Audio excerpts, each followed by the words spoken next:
Bonjour à tous. Aujourd'hui, parlons d'une histoire de passion, d'excellence et de solidarité. Une histoire qui lie un monument emblématique à ceux qui bâtissent, innovent et créent au quotidien, les entrepreneurs. Oui, ce sont eux qui se retrouvaient au cœur de la restauration de Notre-Dame de Paris. Ce chef-d'œuvre gothique, touché en plein cœur par l'incendie tragique d'avril 2019, ne pouvait rester en l'état.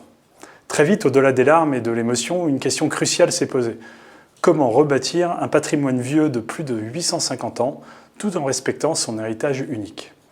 La réponse est venue de tous les horizons, et notamment du monde entrepreneurial. Les entrepreneurs ont été en première ligne. Ce sont des artisans, des PME, des grandes entreprises, des startups technologiques. Tous unis autour d'un objectif qui les transcendait. Faire renaître Notre-Dame en relevant des défis techniques et humains incroyables. Prenez par exemple la charpente, surnommée la forêt, détruite par les flammes.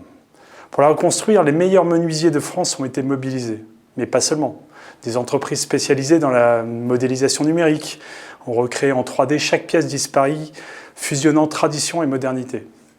Côté matériaux, ce sont encore des entrepreneurs qui ont repéré et sélectionné des chênes dans nos forêts en respectant des critères précis. Chaque arbre est une pièce unique d'un puzzle colossal. Et n'oublions pas les tailleurs de pierre qui redonnent vie aux sculptures abîmées ou encore les ingénieurs qui assurent la sécurité du chantier. Mais la restauration de Notre-Dame, c'est aussi un projet collectif porté par des talents.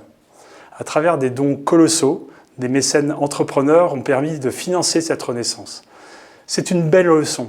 L'entrepreneuriat ne se limite pas au profit. Il peut être un levier pour préserver notre culture, notre histoire. En valorisant ces savoir-faire d'exception, ce chantier colossal nous rappelle l'importance de nos artisans, de nos entreprises et de l'innovation. Il nous montre qu'entreprendre, ce n'est pas seulement construire pour aujourd'hui, mais aussi pour demain, en rendant hommage au passé. Alors, à chaque entrepreneur qui s'est engagé pour Notre-Dame, merci. Merci de nous rappeler que la passion et le talent, qu'ils viennent des mains d'un tailleur de pierre, d'un ingénieur ou d'un visionnaire, peuvent soulever des montagnes ou rebâtir des cathédrales. L'initiative privée n'a pas de limite. Faisons confiance aux entrepreneurs. Et vous, spectateurs, la prochaine fois que vous passerez devant Notre-Dame, pensez à ces hommes et ces femmes qui ont uni leurs forces pour redonner vie à ce joyau. Car au fond, rebâtir un tel monument, c'est bien plus qu'un chantier. C'est une déclaration d'amour à notre patrimoine et une ode à l'esprit d'entreprendre. Merci et à très bientôt.